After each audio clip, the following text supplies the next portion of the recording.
How you doing over there? I'm doing good. I like the lighting. Like the lighting setup. Yeah. Nice. Just a little side light.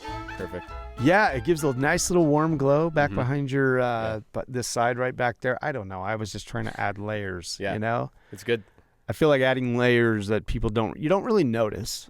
But it's the little layers that kind of make the overall thing or something come together. It's like that little increase in quality is huge. Yes. Especially when a lot of people are trying to make podcasts in like their bedroom, and there's so many like basic podcasts out there that I'm like, how do you stand out? Like I wanted people to feel like I already hit record, by the way. We've been going. So Sweet. I also wanted to stand out. Like I wanted people to have a good experience, like, and be like, hey, like this is a well put together place. Number one, audio is super important. I get annoyed with bad audio before I do video. So, and what's your thoughts on that? Audio versus video. What would you say is more important? I think they're equally as important. Yeah. Unless it's a silent film. I guess so, right? Yeah. I guess so. Hey, man, thank you for making the trip over from Bozeman. I'm super excited to have you here and be able to pick your brain and learn some things from you. And I talked to your dad a lot. Your dad is just super proud of you. Like he talks about you all the time, and it's because it's the things that I'm interested in, and he knows I'm interested in. And so it's not that he's just like going around town just like blabbing your name all over. I don't know if he is or not, but because of what I talked to him about, he's like, oh, you should talk to Isaiah because he knows about this and he has had experience in this and everything else. So over the years, I feel like I know you kind of a lot, but I haven't really met you a lot. We've talked in person a couple of times. Yeah. Well, we went and saw Kanye West together, right? That's right. I totally forgot about that. How did I space that? We had that really subpar experience at a restaurant where they just forgot about it. So. Yes, we sat there forever. Yeah, we did. It's oh like 40 my gosh. minutes. That's right. I totally have blacked out about that whole experience. Yeah. So I think that was my first introduction. Oh, okay. To you guys. Wow, and then I just totally blank out, and I've forgotten about that whole thing. Like it was a while ago. Yeah, now Kanye's just like gone way, way off the deep end. He was off the deep end anyway, but but now he's just way out there. Yeah, that's funny. Yeah, we've seen Kanye and Cody, Wyoming together. Yes, that's so great. We saw that.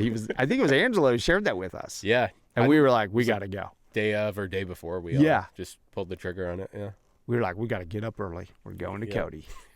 That's so awesome. Yeah. You know, I still have video of that on my cell phone. Yeah, I have a couple of videos still. That's so great. Yeah, that was a good time. Yeah. Well, anyway, that, wow. I know. And then we've thrown around some other ideas. I've wanted to do some projects with you. A little breakdown, though, like, you know, I don't even know where to start with you. I guess, you know, so right now, give me a general gist of what you're doing right now. And then I want to go back and touch on some things from the beginning, some things I know about you. Okay. Yeah. So currently, well, first of all, thanks for having me. Yeah. This is cool. But, I guess my life right now, I'm working as a video editor, a videographer, and a manager to a YouTube channel. My friend Will Stelter, he's a really, really talented bladesmith. He's becoming a master bladesmith right now. And we've worked together for 5 years. But I go up to Will's house and we forge knives. Well, Will forges knives and I film him forge knives. And I've been watching these videos and even though I don't do that kind of stuff, they're super interesting. Yeah, thank you. Yeah. Yeah, so we find things that are interesting to us and then put them out there on the internet for people to hopefully find interesting and follow along. And this isn't your first YouTube channel doing this niche kind of content. Yeah. So in December 2018, I applied for a videography position with the YouTuber Alex Steele. And Alex Steele, I knew nothing about, he's a blacksmith and I knew nothing about blacksmithing at that point. That was my sophomore year of film school at Montana State University. And my dad is into like the DIY kind of craft YouTubers, and he's like, hey, So he actually found him before you did. Yeah, he found him before I did, and he like called me and he's like, "Hey, this YouTuber I watch is like, moving to Bozeman and is looking for a video guy. You should apply." Oh, that's cool. And I at didn't know that. yeah, at that point, I really didn't have a lot of experience. I think I'd like worked as a PA on a couple short films for like upperclassmen, and I was at the time I was editing for Montana PBS, just like educational online content for their website. But really in that time I worked for it was like I was 3 months into that job when I heard about Alec. Oh, so you were just like fresh. Yeah, I knew nothing at that point. So so how was that? What was that experience like? Because I'm like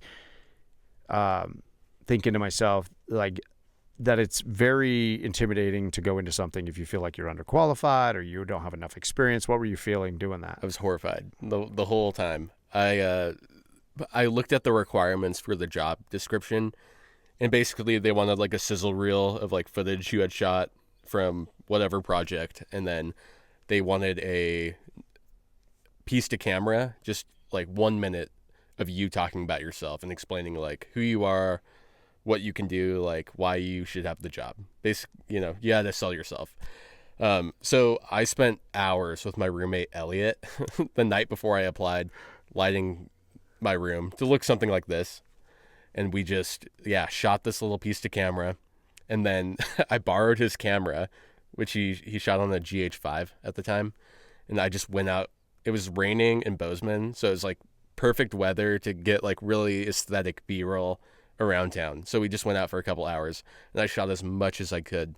And then I pulled, like little shots from short films I had made before film school, like tiny projects like that. But I just like poured my soul into it that night before, like the night I found out about the job, really, and then applied.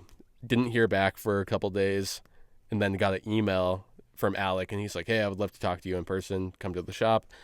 So I did, and we had a really good meeting. I think one thing they kind of appreciated about me was I was clueless to all of it. So Alec has at the time he had 2 million subscribers. So he had fans. He had people. And that's a big deal. Like 2 million subscribers on YouTube is a big deal. Yeah. Even today, that's a big deal. Yeah, it's a lot of people. But I was like disconnected from that world. So I didn't really see him as like a celebrity in my eyes. Which is better. Yeah, he was just a guy. Yeah. And I'm like, this is just a job, and he's a guy, and I think I can do this. Yeah. And I think that's like what really connected all of us. I want to say Will was also part of this channel at that point in 2018. Will had just moved to Bozeman, and Alec and Will had known each other for probably a couple of years, and they decided to like have this partnership together making YouTube videos. So it was really like, I feel so fortunate. I had 2 years just hanging out with people my age, making videos and like getting paid and like being able to pay for school. That's incredible. And do all that. So you submit this thing. Was there a lot of competition? Were there a lot of other people that submitted? I've asked Will. I don't know the exact number, but Will said over 100 people applied for that, and they liked me. So that's kind of incredible. the rest is history. I know. I think about that, and I'm just like, see, if you knew how many people are applying up front, you'd probably I would probably back out or not even just do it. I'd be like, how am I going to beat out 100 people? Yeah. Well, and there were people from across the country who were like saying, I will like move to Bozeman to get this job. Like they were dedicated. A lot of dedicated people. It just worked out. I was 20 minutes from their workshop. I was in film school. I had the drive. I got along with them well. So it all worked out. But I want to say at the end of December, they had me come in after my initial interview. And they're like, we just want to kind of try it out, like see if this is going to work. So they had me show up in the morning, and I think from like 8 to 5, we filmed an episode on the channel. And it's still up there. You can watch it. It was the first thing I ever did for them. I think it was, I'd have to look it up, but it's we built, I don't know. We were getting the workshop all set up. So it was just a lot of like mundane things, but like scrubbing paint off the floor, like putting a mailbox in, just like a lot of normal stuff. So I filmed that, and then the next day they're like, edit this. And I think I Edit this. Yeah, edit this. And he's like, just do it, and then I'll come sit next to you, and I'll give you a bunch of notes, and then you can like do another pass through, and we'll just keep doing that till it's right. So I think I went in at 8 a.m. and I was there till like 8 p.m. just all day. Yeah, I think just like editing all just day. editing that entire like 12-hour period. I think maybe I got up like twice. Yeah, I get it. And yeah, it was horrifying. Like it's really intimidating. So for 12 hours, you're like tense. You're like, I got to do a good job. Yeah. For 12 hours, you're sitting there like, Yeah, I hope they don't think I'm a fraud. exactly. Yeah. So then I felt like a fraud that day because Alec, you know, after I want to say it was probably around noon, I had like a rough cut. And Alec's like, let's see what you did. So he sits down to me and he pulls out this notepad, and the whole like 15-minute video, he just never stops writing. Oh my goodness. And so that was really nerve-wracking. But he's like, these are all the things you need to change. He's like, and one thing that was really helpful is he said, go backwards. Because we would like timestamp everything. So we'd work backwards. Because as soon as you start working from the beginning, it ruins your timestamps and like throws everything off. I see. So if you can edit backwards, you're not going to have issues like with, you know. Like when you make a minor adjustment and it drags something, it drags something else that's connected to it. Yeah, like 4 seconds back, and then your Okay. whole timeline's off. Yes. So if you work backwards, that was really helpful. Dude, that's a with them. huge tip that I just learned for you right there, right now. Like, I can't tell you how many times I go through it the wrong direction and I make a little adjustment and then I go and I watch it later and I'm like, oh, that threw off this. Yeah.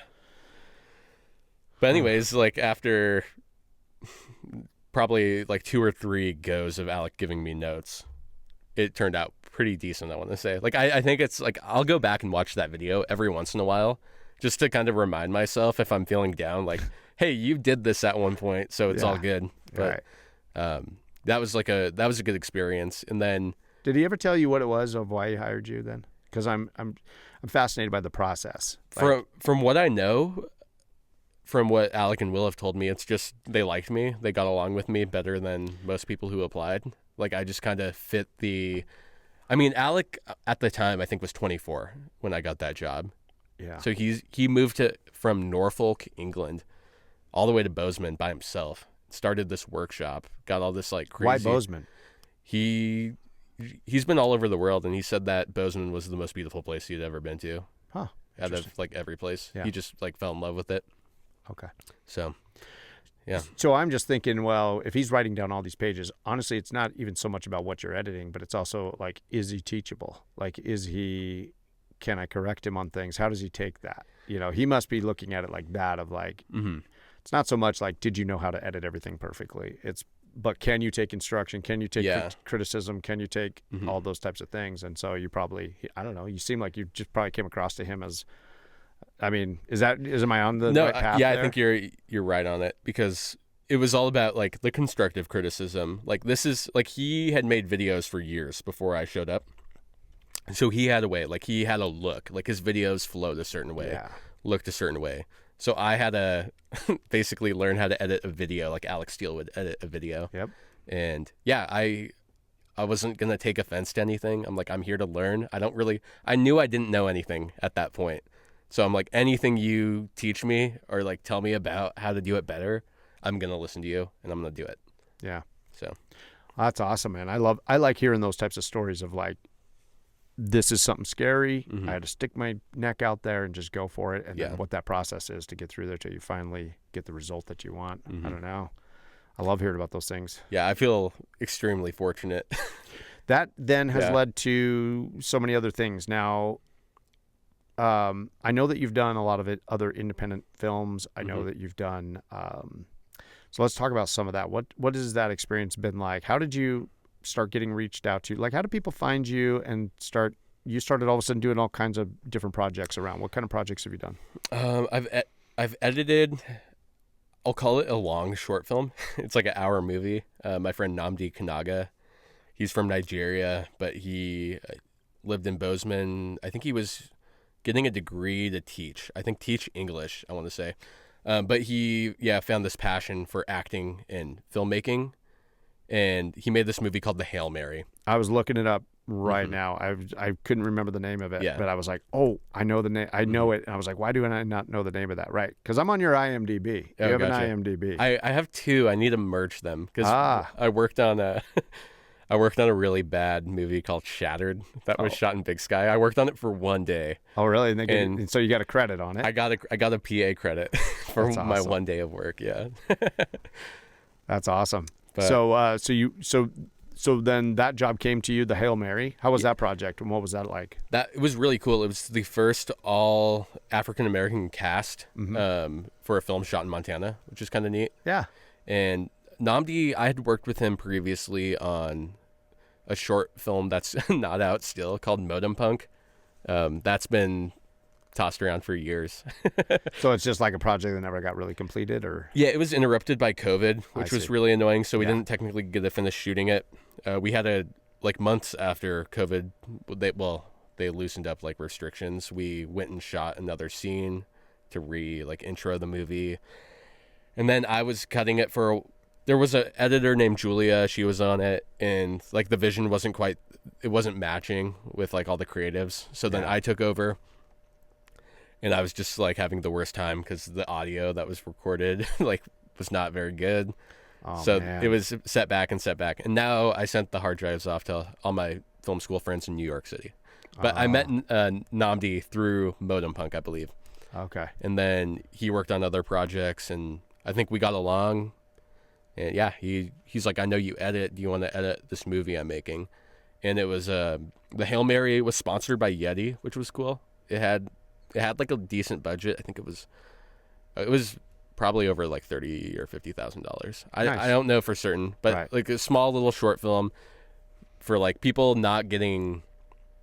It's an hour. I don't know if that's technically a feature. Yeah, I don't know what the definitions on those are. That to me, I know what it takes to edit like 30 seconds for me. You know, so an hour sounds like a lot. Yeah, so I just did what I could. I was like, you know what? Maybe I'm not totally qualified for this job, but I'm gonna do it, and I'm just gonna like try to see if I can do a longer form movie. Yeah. Wow. And that happened, and then throughout the course of film school, I would work on other projects. I worked on like a B movie that was shot here called The Blood Hunter. Yeah, I've seen that too. I see The Blood Hunter and Antarctic Cities. Yeah, so Antarctic Cities is one of the more exciting projects I've worked on. It's like no budget, but I flew out to Seattle because my friend Elliot knows this kid named Brendan Hickey, who has made a couple short films, and they're all like 10 out of 10s. Like he's like, this guy might be like the next Wes Anderson, Brendan Hickey. And he's in New York right now making more short films with Elliot and a lot of my friends. But I just wanted to be part of that. So I flew out to Seattle, and I was like, don't pay me. I'm just here because I want to work with you guys. It's funny though, but how like going and getting into that world, or getting into, being an editor on a blacksmithing YouTube channel, like how that now once you start making those connections, what I'm hearing is that you're saying, oh, then I met this guy, then I met this guy. And it's like, once you get your name into that area, it's not like you gotta, have you found that you're having to go out there and get your name out there, or did that you just get contacted now? I get contacted by some people. I know if I was putting my name out there a little more, it would be more beneficial to me. Like it's something I need to do. But there's a cabaret company that opened in Bozeman, and I knew a cabaret company, like a burlesque show cabaret company, and they hit me up and they're like, hey, Namdi, I got that through Namdi. Namdi knew the people. Yeah. And they're like, they need a videographer. So I showed up and just shot a bunch of burlesque models for a couple days. And I did that a few times. Oh, that had to be an adventure, huh? Oh, yeah. That was very fascinating. Oh, my gosh. So I feel like I've kind of seen it like all. You've seen it, in the video world. But that's funny. Yeah, that was interesting. I haven't heard from them in a while, but I don't know if they're still doing shows in Bozeman right now. I'd have to look it up. And I did some work with Warrior Poet Society. On a show that John Lovell. Yeah, John Lovell. So I've been following Warrior Poet Society for several years. Okay. And I don't watch like all the time. Yeah. Where I spend my time is mostly on YouTube. Mm-hmm. So I'm in that YouTube world for sure. I really do like his content and he seems like a sincere guy, seems like a real guy. Mm-hmm. And then I saw that he was on I want to say it's the Sean Reynolds podcast recently. And it seemed like, I think that's his name, Sean Reynolds. Yeah. And it's a big podcast. And I think it was a big deal when John Lovell was on there, because it ended up being a 2-part release. Mm-hmm. And I made time to watch that one because I wanted to hear John Lovell's story. Like, I didn't know how he became to be who he was on Warrior Poet Society, and he talks all about that. Talks about his time in the Army Rangers and some experiences, and how he how he was a punk kid, and how he just like had just a conversion like one day. I mean, maybe over a couple of days. Yeah. And he became who he was, and it's very now like, okay, very family, faith-based guy. And whatever. So what was that, getting to work with him or meet him? What was that project like? I first met John Lovell and Evan Temple, who's like the other half of Warrior Poet. They came and collabed with Alex Steele. That was my initial meeting. We made a bayonet for an AR-15 to kill zombies with. That was the project. I got to see that video. Yeah. So that was fun. But yeah, honestly, I know Evan more than I know John. I like Evan a lot, and I like John, but I didn't get to spend like a ton of time with John. So when I worked with Warrior Poet in the future, I flew out to Atlanta, and Evan was kind of running this show that didn't happen. Yeah. Because it's like a whole backstory I probably shouldn't get into, but right. There was a lot of stuff going on. I knew, yeah, and I'd heard that there was some weird happened and whatever else there. Yeah. And so I don't mean to be all cryptic with you about that, but it's all good. But yeah. Something went down, and that's still getting worked out. But it wasn't from being like, but what I also understand though, it didn't have anything to do with those guys. So no, it was kind of out of their control. Yeah, unfortunately, we lost a lot of the footage for the show that never happened, and right. But I got to spend several days with them, just hanging out, like really kind of getting a feel for what those people are like. And they're fun. They care about, I mean, they're friends. They're good friends. They'll do things to help you out. Like they seem like really authentic people. Oh, so it was a cool experience to work with them. And that comes out in their content. Like it seems like that's what they would be like. That's why I was interested. Like, is this really who? I mean, he seems like a really sincere guy. They do. And I don't know Evan as well in the content. I just have seen John more than anything. But no, that's interesting. That would be a cool experience. Another thing that would just be intimidating. Like, is that intimidating? Like, I would feel like, oh my gosh, I'm going out there. That guy has like a huge YouTube following. Yeah, and it was intimidating. I went as a second cameraman essentially. So they're like, just bring your camera out. They're like, what do you have? We were shooting with a Panasonic or a Lumix. I guess they're the same company. A 5S. Which is like a GH5, but full frame, just like DSLR. Nothing super crazy. So they're like, yep, bring it out and like shoot. So as you've been doing this, you're not just editing. You've been getting experience doing camera work at the same time, because you're shooting also for like when you're on these YouTube channels, you're not just an editor. You're also the guy on a camera. Yeah. Well, in the case of Will, I'll be there if I can filming. But if we have to I like Will because he can film himself too. Okay. But yeah, I'll go up to Will's film, take the footage home, edit, submit it to whatever sponsor for ad approval. Oh, I see. Get it uploaded to YouTube, fill out the descriptions, post it. So see, these are all the little fine nerdy details. Yeah. I would love to learn more about, like all of that stuff of how you guys establish all of those relationships with all those guys. Maybe I'll save that. I don't know. Maybe people want to learn that stuff, but maybe that's what's fascinating is like, because I see all this. You guys, because you've been working with Squarespace a lot, and they work with tons, right? Like, they work with a lot of people. There's like I see them all the time. There's a circle of YouTube ads like that I'll come across. This like Raid Shadow Legends has set this up. We at a certain point we say no to these ads, even if they pay well, because it's just like we're like, do we care about the product? They want us to advertise. Like, is it something that we think our audience will actually like click through and care about? So those are all kind of important things. But for the most part, we've done Squarespace. We've done a couple with BetterHelp. Okay. Which I've heard of people will get like comments like, do you know like, do you know what BetterHelp has done? Like, I don't know if there seems to be like, How is BetterHelp controversial? I haven't heard any controversy. I think there was like a data leak at one point that, yeah, I honestly, I'm not 100% certain, Right. but like people kind of get weird about that one. Factor is one. It's like like basically meals. It's like Better or HelloFresh, but they're like already cooked, like meals basically. Yeah. That you just like throw in the microwave. Yeah. They're pretty solid. They're actually not like abysmal or gross or bad or anything. So when you do a deal with them, do they send you stuff? yeah, they send us product, and So you guys we can like shoot B-roll and do an wow. ad read and all that. Wow. That's cool. That's a whole nother world I'm interested in, because this is like my little look behind the scenes of like, oh, this guy's an actual YouTuber. Like, I follow a lot of YouTube channels. That's where I spend 90% of my time. If I'm on something, it's YouTube. So Same. it's interesting to hear all the behind the scenes stuff. Yeah, it's honestly, when you get to a certain level, like if you break 100,000 subscribers and you have an email on your YouTube account, directing like an info email for people to contact you, like we don't do any of the work. Like all these people running Squarespace ads come to us. They like eventually emails start appearing in the inbox. Wow. Hey, would you be interested in like working with Squarespace for however long, or for like a video? Yeah. Like, and then they'll So, and how easy is it then to work with these people? Do they get a little like, I mean, I guess none of your guys' stuff, I mean, would seem like it would be ever any controversial, but do you ever run into hangups with them where they're saying, hey, somebody made a joke in this content? Like, is there a lot of that type of stuff that you have to deal with? Oddly enough, we've had sponsors come at us for knife related content. They're like, oh, like we don't want to sponsor this video because you made a knife, because there are like knives which are considered weapons in the video.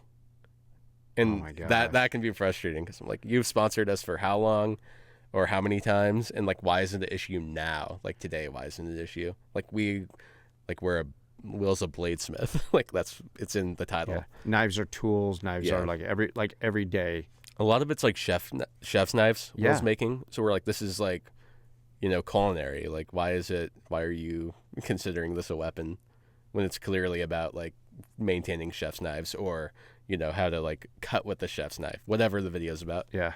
And it sounds like they're just kind of caving to what they perceive as some type of social pressure of what's going on in the world, and like, we're just gonna head this off at the pass. We don't want anybody claiming that we are supporting something bad. Yeah, it very well could be that, and I'm sure it is. Wow, that would be frustrating. Yeah, but for the most part, I mean, like you were saying, Will's a pretty like friendly, like sponsor friendly channel. Like, we're not really saying anything that's super controversial or doing anything that people or ad companies wouldn't find friendly. So. Yeah. That's interesting. Because I also see then too, so now do you also have like a Patreon set up with that then? We do have a Patreon. It's we don't really do a lot with it right now. We're probably going to work on it a little bit and change it up. I was initially uploading extended cuts of episodes to Patreon, but like nobody was watching them. Oh wow. So we were putting I was putting in like 4 extra hours of work to like potentially like like make changes to the episode, or like do different cuts just to try to make it special, and then like export it and upload it and then do all that stuff. Yeah. And it just like we'd get like 5 people watching it. And wow, that's interesting. Yeah. So we stopped doing that a while ago, and no one really seemed to be complaining about it. So I would love to give patrons a value. Like right now, it's basically like, if you want to support us, Patreon's the place to do it. Right. But we don't have much to offer on Patreon. I see. So. Yeah. And it's a whole nother game all of a sudden. Like you do have to, there's a ton of time to be spent there to give people above and beyond what they can get over here for free, or just by following on YouTube or something. So that there would be a challenge with that. But you guys also do merch. I see you guys got merch listed. Yeah, we'll sell T-shirts. It's pretty much all like drop shipped. So like you buy it. Another place. Another place is going to do it. They manufacture it and send it on out. Will upload his knives on the merch store if he's selling them. Yeah. Yeah. So that's always a good place to go if you want a nice knife. Yeah. No, that's really cool. Yeah. I know. That's got to be I know we doing our food truck business here. Like I have everything. Like we make shirts. Like I do everything. Like we make our bottles of sauce. We make our shirts. It's like, oh, like it's a whole running another business. And so I shouldn't do all that. I'm telling you, I should just get somebody else who does that. Yeah, there are so many websites that even like, because my Squarespace website has the option to, just like upload a shirt design, and if someone buys it, so they make it, ship it. That's awesome. Yeah. What I want to go back though. I heard I'll tell you who my source is. I already told you who my source is. I talked to your dad a lot. Okay, yeah. He mentioned. I do want to hear about this though. He was saying that you had a brain injury at one time. Yeah. And I was really interested in that because I have recently been talking with my family too. I had a lot of, I had some impacts as a kid, some really bad impacts. Anyway, so I wonder how much that has affected my life. But he says that he was telling me that you had this a really bad impact. Tell me what happened with that story for your side of it. Like what happened? How old were you and what happened? I want to say it was the summer before my sophomore year of high school. And it's kind of ridiculous.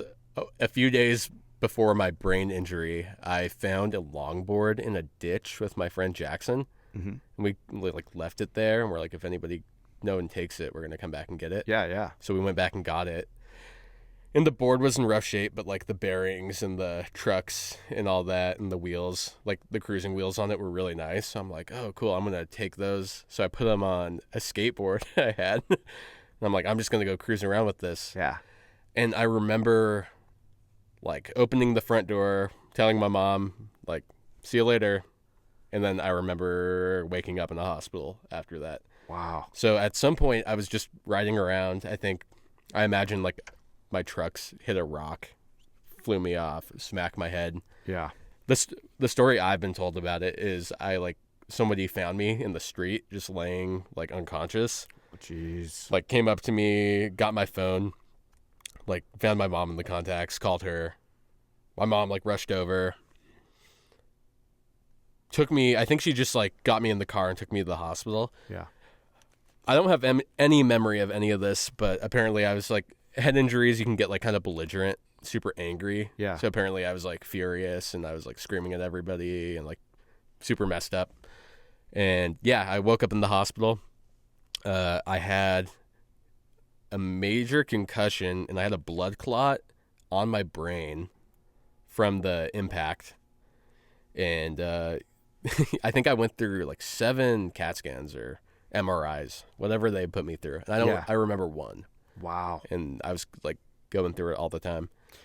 The thing about that is that now we're learning so much more, and I see this in other places where they're saying how these different impacts, even it just impacts high school kids in football. They don't realize every time helmet on helmet, they're sustaining a slight level of brain injury. Yeah. And that now they're finding out with veterans, like being exposed to blasts or things like that. I know the story of like Roseanne Barr, like she got hit by a car, or I think it was something like that when she was a kid, but it actually just changed her personality. Yeah. And then like, who would she have been if she hadn't gone through that? Would we not have who the comedian she is and the life she is? My point on that is, I was thinking about that brain injury, and I know this too, and we've had things in our family. My brother, he has, it's actually his ex-wife now, has been for years, but his fiance got in a car accident and slammed into a pole and had a massive brain injury. She was in the hospital for a long time. It really, really changed her and her whole personality. Yeah. Now, do you feel that you changed at all? Do you feel your personality changed? Yeah, I think it changed for the better. I think before my brain injury, well, I know for a fact, like, I was really just unambitious, unmotivated in school. I failed French my freshman year of high school. Like, I was not trying at all. Like, I did not care. Like, my priorities were like hanging out with friends, cruising around the bike path, and like just like being a hooligan. But after that head injury, it's like a light bulb turned on, and I just felt like, oh, like now I need to actually like try to do something with my life, Yeah. like get it all together. So I went from that's like amazing. A's to B's, A's and B's after my head injury. Kind of did well in school. Was like, I'm gonna go to film school. I'm gonna do all the stuff that like I think I could actually see myself doing. See, that's incredible. Like, Yeah. like that's incredible because normally you would think, oh, like maybe you would do the opposite effect. Like you wouldn't be driven. You would just be like maybe a different person in a different direction, and in a negative direction. That all sounds like pretty positive. Like pretty sure now I'm like, oh, now I wish all my kids had whacked their head and had to, be found on a street. And like, no, my kids are all like driven. We always want the best for our kids. But wow, what a difference though. Yeah. That, I mean, do you ever think about that? Do you ever wonder where would you be right now if you were on this path? I think I'd be in Billings, Montana. The old Billings versus Bozeman thing? Yeah. You wouldn't be in Bozeman, you'd be in Billings? No, I think I probably would have like barely gotten by. I think, I don't know. I'd probably be working a job I hate somewhere, Because you don't sound like you're working a job you hate. Like everything you're talking about, I can tell that you love that. Like you have a certain freedom. There's some scary moments. There's some things where you feel like, oh, I got to rise to the occasion. But I mean, everything you're doing, like to me, like to be your age and to be into the area where you are, making the contacts at your age that you're making, that's got to be exciting. It is. You got to feel like kind of free. I do. I don't have a boss technically. It's like I know what I need to get done on any given day. Yeah. And like Will kind of does his thing, and if anything I'm like kind of Will's boss, it feels like, and like behind the scenes, right? Because I'll be like, oh, like, I need this from you. I need this from you. Exactly. Which has got to be a good partnership for the two of you, because it keeps him going, keeps him focused on what he's got to be doing. Yep. And that, I mean, together for you, you're kind of holding each other accountable. Do you plan out, how do you do this? Like, how do you plan out content? Are you guys just like, oh, that'd be cool, let's record that? Are you holding meetings? What's your organization like? Is there any? It's a little finicky right now. I'm not gonna lie to you. Will is a busy guy. He's in Indianapolis right now holding a workshop for blacksmiths. Oh, wow. So, and I think like 2 weeks ago he was in Florida with a bunch of master smiths doing his testing. So Will's all over the place. So I try to, when he's around, when I like know Will's in town, I'll know how many given days we have to like complete a project. Mostly, I want to say this last year, it's kind of been based on the advertisements we like signed contracts to. Like, oh, in January we have 3 ads we need to fulfill. So we at least need to get 3 ads out. Which is a little tough when Will's all over the place, because it kind of breaks up any consistency with like weekly uploads we could have. Yeah. And that is tough, because I think obviously like if we could upload every Sunday or Saturday, it's better for our viewers, because they have a place to go and they know when you expect it. Yeah. Okay. So that's something I think we're really going to work forward starting this month, moving forward. Is just more of that regularity. Yeah, regularity in content. But right now we have a lot to do. Will has to make his show knives to be a master smith. He basically has to make I think it's like a set of 5 perfect knives. Oh my man, this sounds stressful. Yeah. So I'm like, oh, well, we can make a lot of videos documenting that whole series. So we're going to do that probably starting Monday. Wow. And how long would you say on one of those videos? Because I'm looking at some of your videos and they're like, let's say 20 minutes long. Yeah. How much time are you putting into 20-minute videos? I can cut a 20-minute video in like 5 hours or 6 hours right now. Holy cow, man. 6 hours, I can do a 20-second video in about 6 hours right now. It was not always like that. And, I'll get like my first pass through in 5 hours, and then I'll upload it and be like, hey, Will, take a look. Oh. And then he'll kind of come back at me like, oh, like it was really good, but, the voiceover is a little off here. Yeah. Like, let's redo that. So then I'll give myself like 2 days most of the time to get a video like in a really good state where I think it's ready to upload. But having sponsors kind of hinders the process a little, because you have to upload the video, then you have to send it to the sponsor and make sure they approve on the integration in the video. I see. Of how their ad gets plugged in there. Do they like the ad? Did you say something you weren't supposed to? That, I see. Something like that. So that adds like an extra day. Usually they come back in like one business day. They'll be like, all right, you're good to go, or you need to change something. Okay. Usually, I very rarely have to change something for them. Okay. Since a lot of these sponsors I've worked with a lot, like over the years, especially with Alec. I worked for him for 2 years, so I've been working with Squarespace in a way for like 4 or 5 years now. Okay, so you know what they need and want. Exactly. Yeah, you're already giving them something that you know is going to go through. Yeah.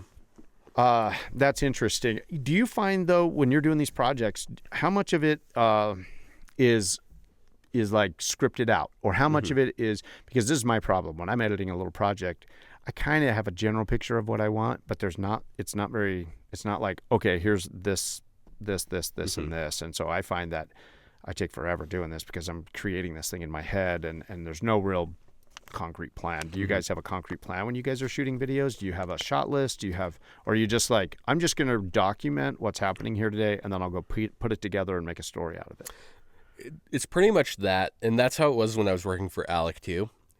Really, the method is Alec knows what he needs to do, and it's a really long process.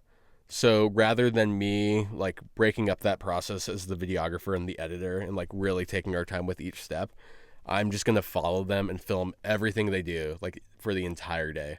So like sometimes I'll have hours and hours of footage for like a video that I'm going to cut down to 15 or 20 minutes. I could have like 4 hours of footage.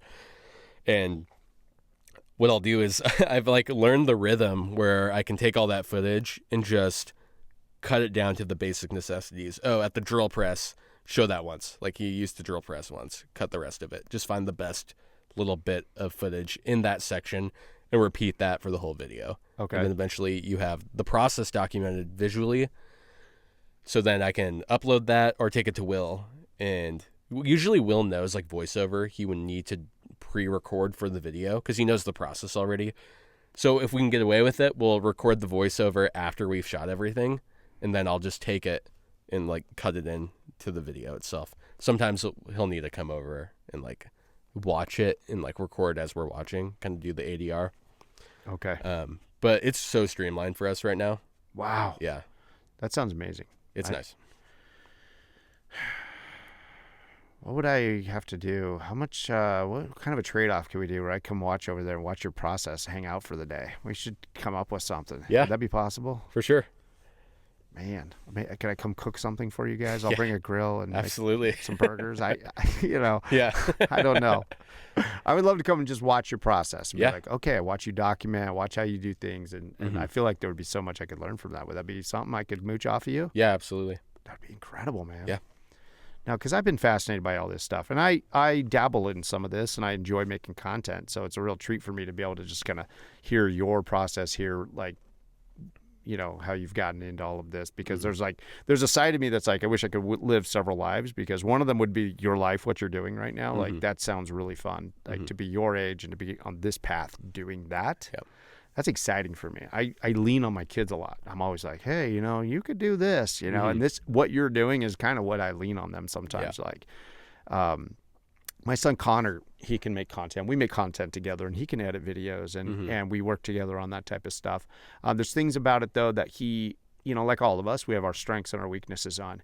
And so I think at times it can get overwhelming, or you don't know, you know, how to go about it or how to go down this path. Like you kind of need that first, wow, I got picked out of 100 people, and now I'm in the door here, and now boom, all these other things kind of can start coming into place. And so, whereas he's been, you know, he's talented in some of these areas, and he's got some of these skills, I think he's kind of now going in a different direction, but I think it's because he just hasn't had that kind of an opportunity or that kind of a moment for him where he goes out and does that. Anyway, not that he has to go do that, but I know he is good at some of that stuff. And I've thought, man, this is such an opportunity at this age. If you could get in there and do these types of things, you could. So I will. I'm going to send him this podcast and be like, man, you got this good. Hey, this guy's living the life, man. Anyway, no, because that's exciting. I think that's it's because video editing is like years ago when I didn't know anything about any of this stuff. I didn't realize how a creative outlet. It's such a creative. It's more than like, I don't know. I think we watch movies or we watch TV shows or we watch whatever, and you don't really think about it. You're like, oh, I was entertained. Yeah. But the guy who's editing, really, it's okay. There's actors and there's everything else, but it's the guy who doing the editing. The editing is where it's all at. Yeah. It's that half of a second of letting that clip either go a little longer or cutting it off that makes the difference in that. Definitely. You know, it's those little things like that make it. Okay, you got a big name actor, you got a big name YouTuber, you got whatever. If you don't have the right feel, the right editing, like editing makes everything.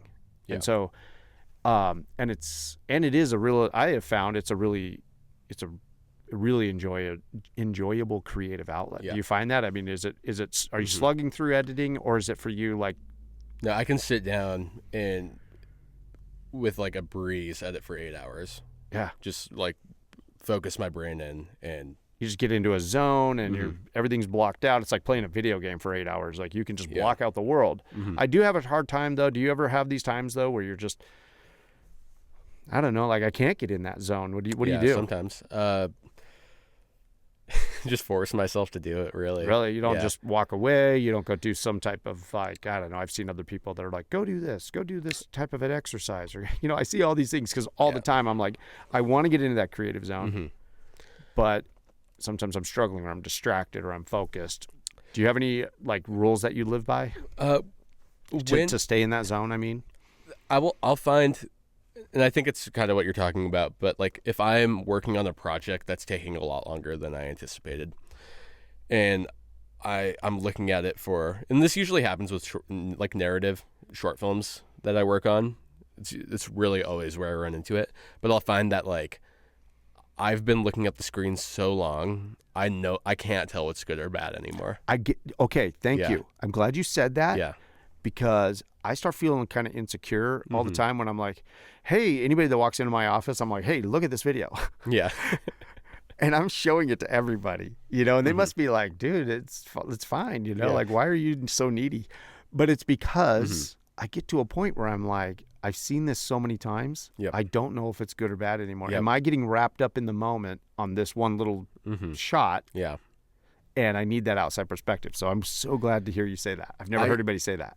When that happens to me, I just if I've been working for a while, I'll call it for the day. I'm like, I just need to not look at this until tomorrow. Yeah. And then usually that's enough like clarity to like really just give me like a good lens on it. Like, oh yeah, this was actually garbage. Yeah. Like I was looking at this way too long, because I will get wrapped up like that every once in a while.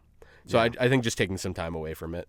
Yeah. Or if you know somebody who's available to like critique it or watch it for you, someone like whose opinion you trust, then that's a really good idea too. Yeah. Just having them come in and tear it apart. Like everything you hate about it, like tell me. Yeah. And then you're like, it just, helps clear it up that way too. All right. I feel better because I do that all the time. I'm sending videos to people all the time. I'm like, what do you think of this? Like, it's almost done. I need captions, or I need this or that. It's almost done, but tell me what I got to change before I do this last little final thing. Yep. So, no, that's interesting. I could sit here and pick your brain for hours on all of this. It's all about what I need from you. Okay. Like, yep. no, but that's interesting. And it's interesting to learn other people's process. So, like, what's your plans then? Where are you going with all this?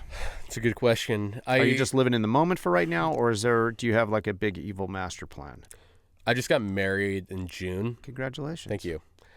So that's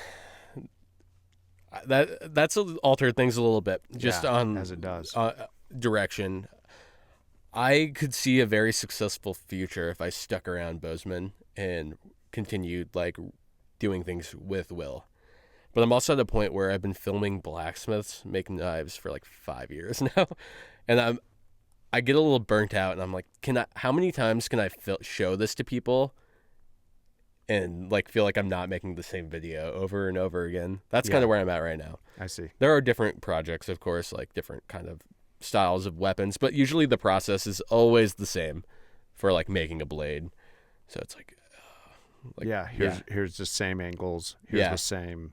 I try to mix it up, and I try to be as creative as I can with like the shots. But Yeah. yeah, at a certain point, I'm like, I've done this so many times. Like when I worked for Alec, I filmed over 230 videos Wow. in That's 2 a years. lot.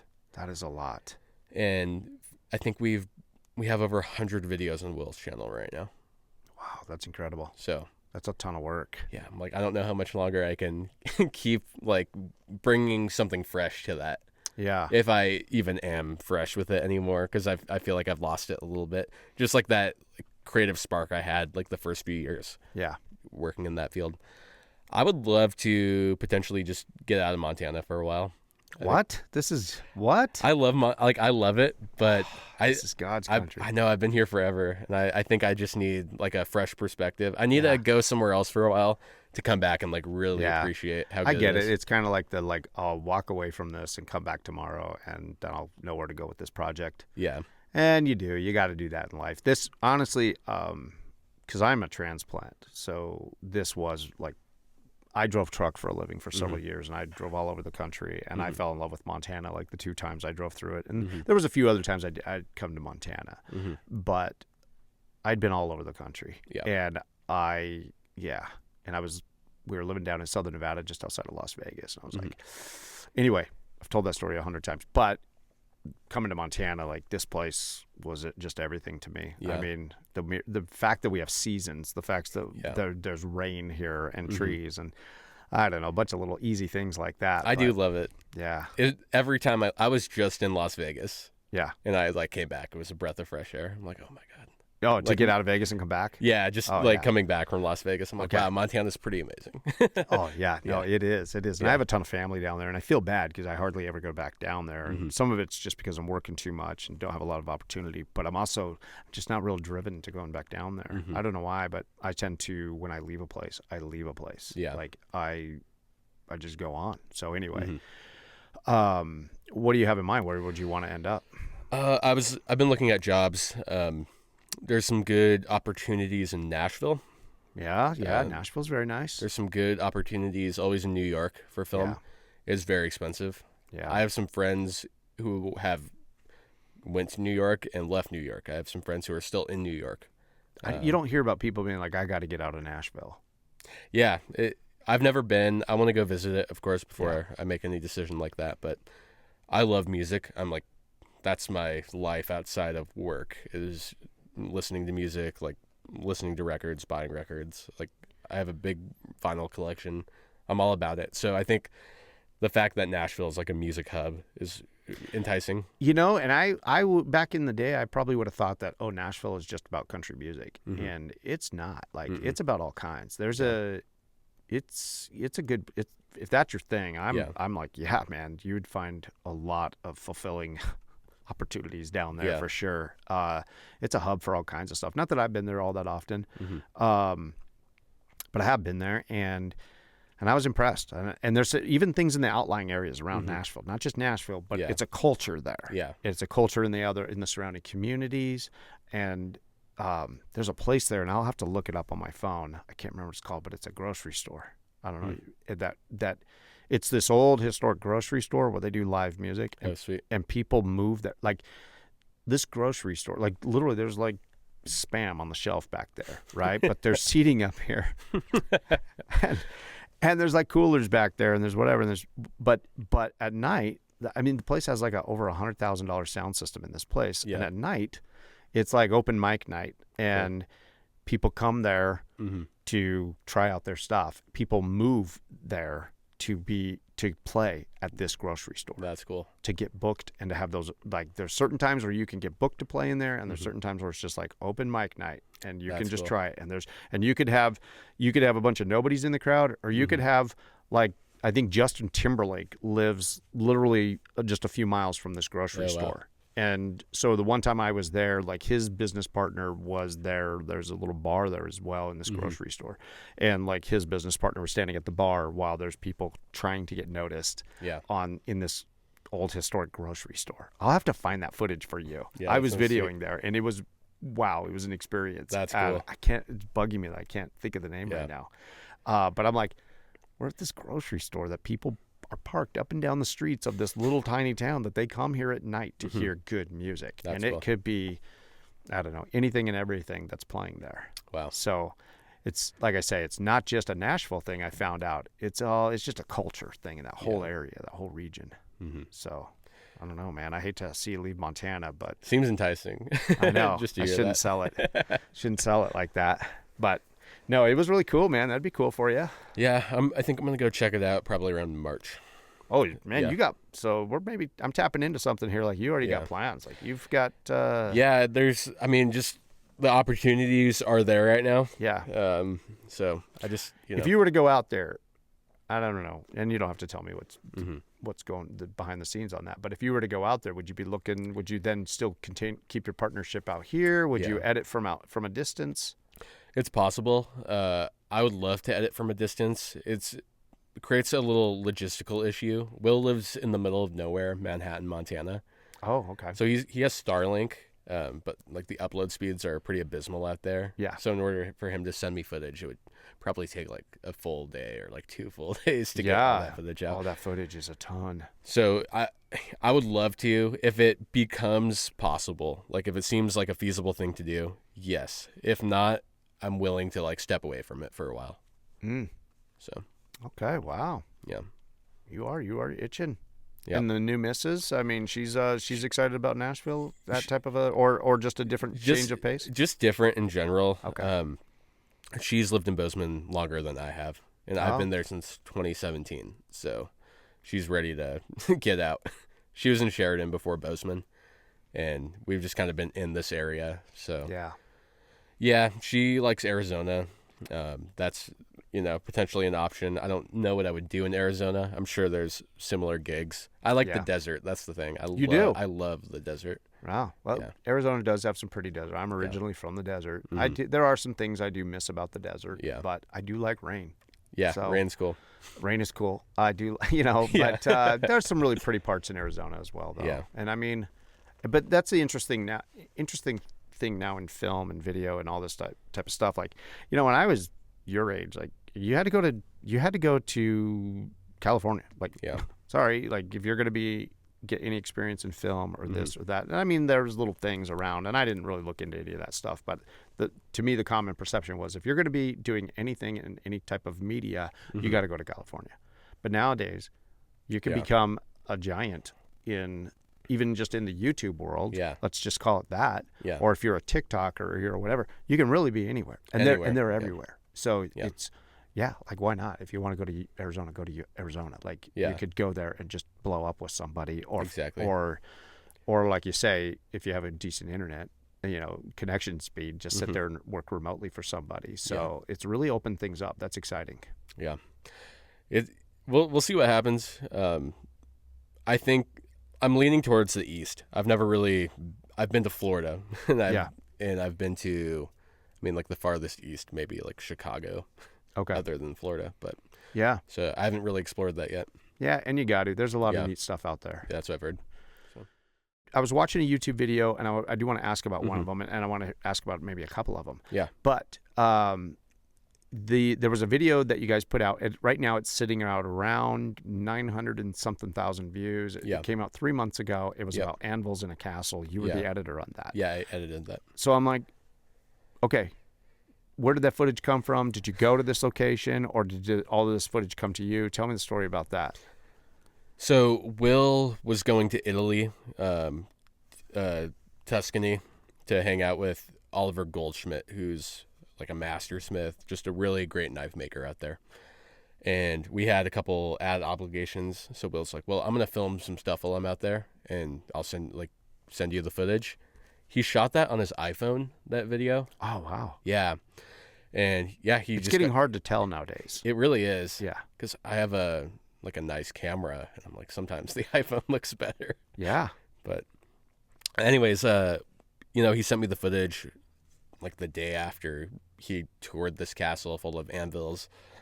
And we were both like, this video is going to bomb. Like we had no confidence. We're like, this video it's not what people watch. Cause we did a Italy vlog the year before, that like nobody watched, and we're like, okay, we'll do one. We'll try to. What is nobody watched? Okay. Because I think it's all relative. Like Yeah. you're probably used to higher number of views. Yeah, and we are. So it's a lot of people, but Okay, not a lot. okay. So like 30,000 people. Okay. Were like in the first couple days or in the first little while. In like the first like week, if like 30,000 people watched it, we're like, it's dead on bombed. arrival. Yeah.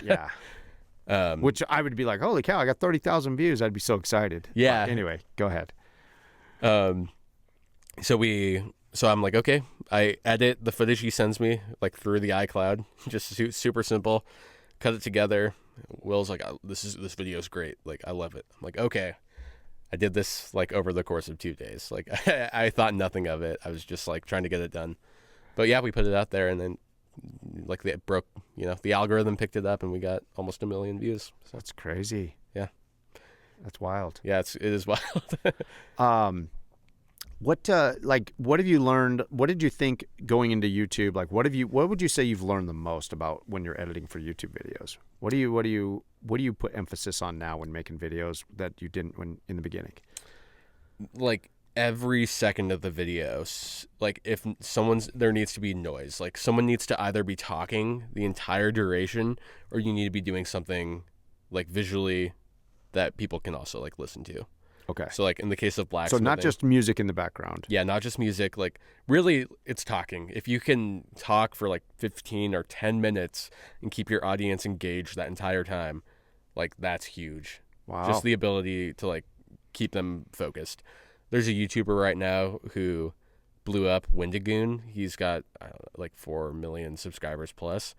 And I remember like I found him kind of earlier on, I think at like 100,000. And he blew up over the course of the year, got like millions.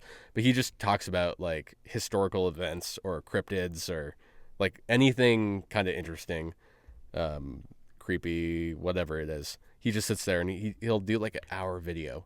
Is he on screen or is he just doing voiceover? He's just on screen talking to the camera for like an hour. Wow. And I'm going to have to look this up. Yeah, and he's got like the biggest following. Well, he's grown faster than any YouTuber I've witnessed grow. So at times I will come across somebody Yeah. that I'm like, oh, they're at 30,000 subscribers right now. I don't even watch their content, but I will hit subscribe because I want to run into them again. Yeah. And I want to see their journey. Exactly. And I want to see like, how did they blow up? Like what point are they at now? Mm-hmm. Then I always regret that because I'm like, oh man, they're at like 1 million subscribers now. Yeah. I saw them at 30,000 subscribers and they're at 1 million subscribers now. And I'm like, and what have I done with my life? Yeah, I'm like, that could be me. Yeah. It's just a matter of doing it, which is because I mean, a lot of these YouTubers will make like 100 videos before like one of them gets 1,000 views. Yeah. Like you could just do it for like a year and have, nobody looking at your stuff. Yeah. And then one day, it's just like all it takes is one good video. I do follow a guy, and I won't name drop him, but I do follow a guy who's been doing YouTube for years and years and years. And I followed him years ago. I never watch his content. And apparently nobody else is either because I will go and check him. And I always feel really bad for this guy. Like he's been doing this for years. I think I know who you might be talking about. And he's getting like 180 views in the first 2 days or 24 hours. And I don't want to say his name. I'll feel bad. But I will say his name off the camera to him. But I don't know why. I don't know. Like, not that he's ever going to see this, I guess. But it's not that I'm not dogging on the guy. But somehow he hasn't connected with people, and it's not taken off for him. And he's doing reviews of things he buys, and he's doing product reviews. He's doing on packaging. He's doing a travel vlog. He's trying it all. And I know that he's wanting to be that guy, but he's just not somehow connecting. And I don't know. I always feel bad for him, and I'm like, I hope he's just really enjoying the whole process. But he doesn't seem to be taking off, and so it doesn't necessarily mean that if you just plug away for the first year, you're probably odds are going to blow up. And it doesn't. I'm like, maybe it doesn't happen that way for everyone. Maybe but, it does. No stress. So, what are your thoughts on that, though? I mean, do you see those out there too? Do you see people, or is it just basically if you plug at it away enough at it, you're gonna hit? It's tough. I think right now, mostly it's about consistency. I think if you consistently plug away at it, like the odds are more in your favor. But I know I follow YouTubers kind of in a similar vein where like maybe 10 years ago they were like making videos that got hundreds of thousands of views, and like today they're getting like maybe a couple thousand views per video. Like a lot of really good YouTubers. There's a guy I will name drop, Nathan Barnett. He's kind of had a few moments recently. He fought some YouTuber like in an arena. Oh wow! Under the personality Dad. Where he just like wears shorts. He's like balding, and he just has the dad bod. And yeah, he's just like he just has a character called Dad. But for years he was making like skits and content, and they were all doing really well. And today he's still doing it, but like he maybe like will get a couple thousand views on videos, and he's really talented. Like is it just that the public's attention has shifted away from those types of videos? I think probably, yeah. Because every now and then I see stuff where people are saying, "Oh, the travel vlog is dead," or I'll see that they're doing that, or somebody's saying that, and I'm like, "Is that just they're saying that for clicks, for views, or are these things? Is there really trends in this stuff?" I don't know. My wife Haven watches a couple like vlog channels where it's crazy. They'll get like 300,000 views, and it's just a woman like baking bread, in like a old like aesthetic looking cottage or something. It's like 300,000 views. It's interesting the different hacks that I've seen that people are doing like that. So I do follow this. I don't like. I guess it's a woman's account. It's there's a formula there. Like they've just hacked into a little formula here, and it's a cooking thing.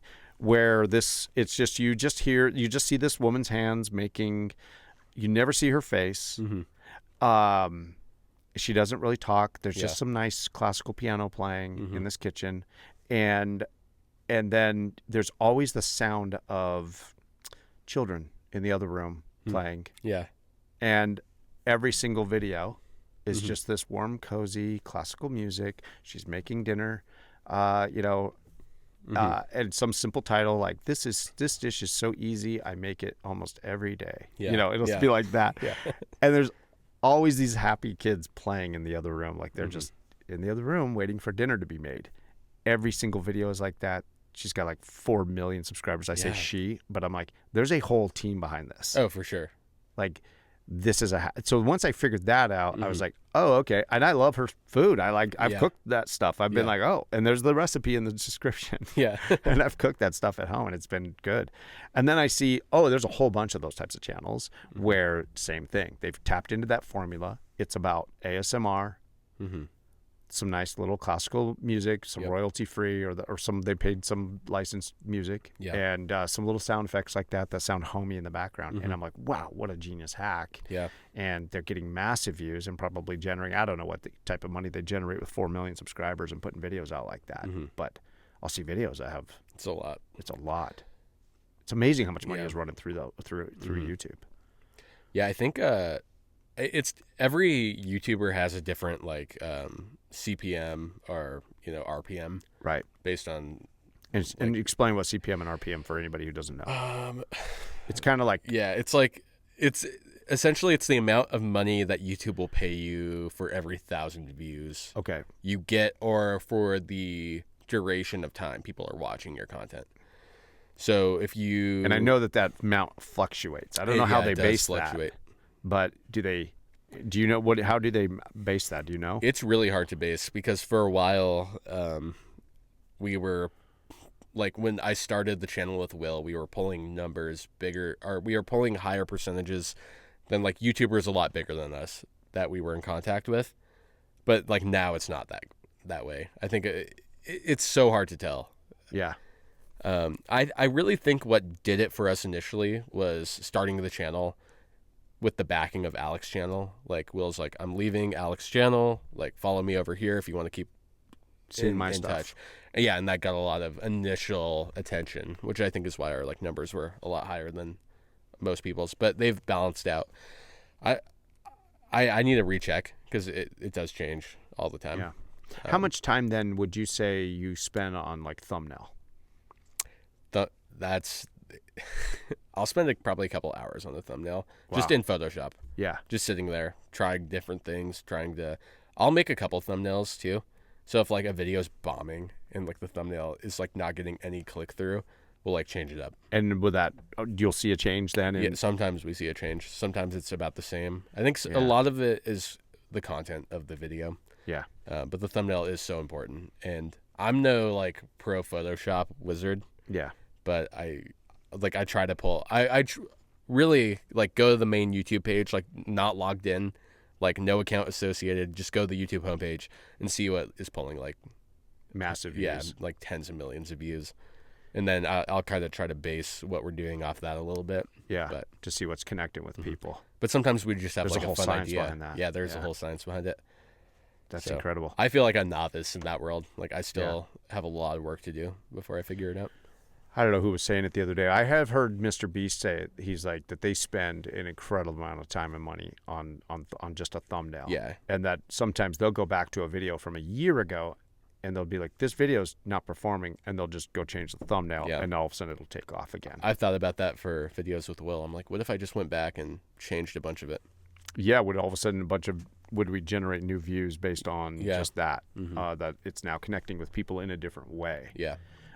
Because there seem to be trends. Because I'm seeing that even with his thumbnails, his formula has changed from what he used to do, and now I don't know what he's doing. He looks like part cartoon. Like, Well, yeah, they're using like AI to give Yeah. him a smile or like yeah, because they found out that I think smiling with like not doing the in the Yeah. like the smile with the teeth does better than the face the in big- in the you know. thumbnail. So I think they're using like the AI generative tool in Photoshop to like go through and like change all the facial expressions. Oh, okay. That's interesting. Do you have Photoshop? Do you play with? I you have- don't. I don't Okay. use Photoshop. I use I can't even remember the names of them off my hand right now. I can't remember what it's called.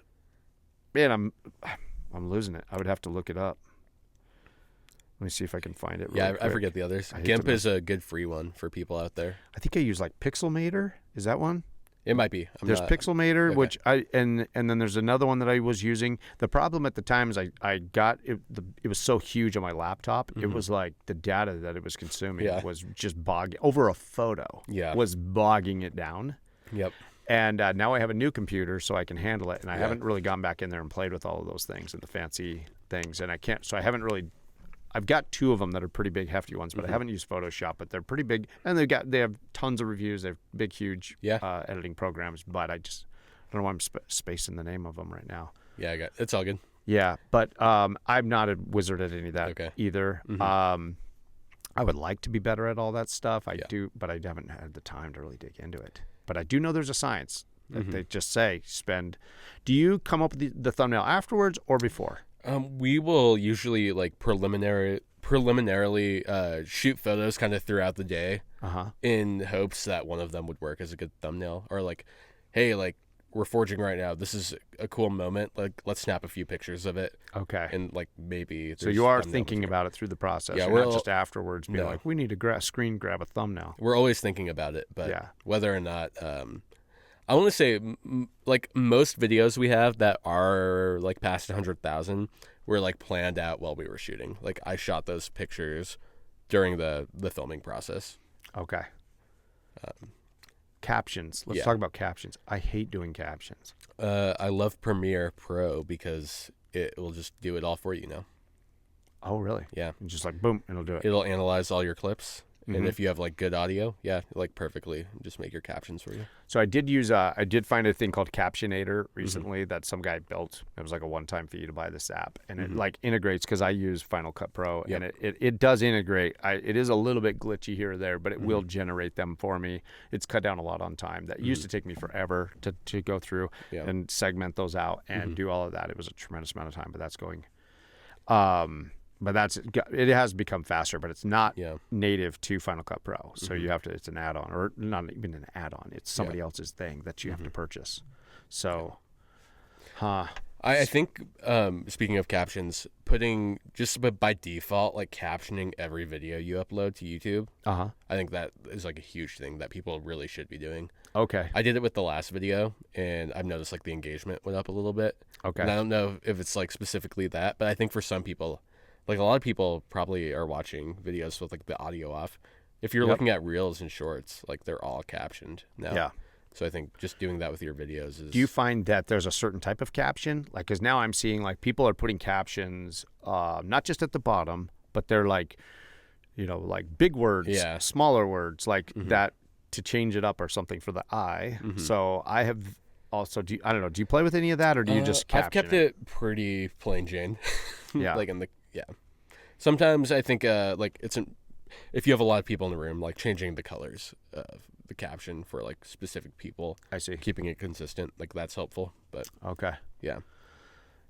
Now we're just nerding it up. Yeah. Yeah.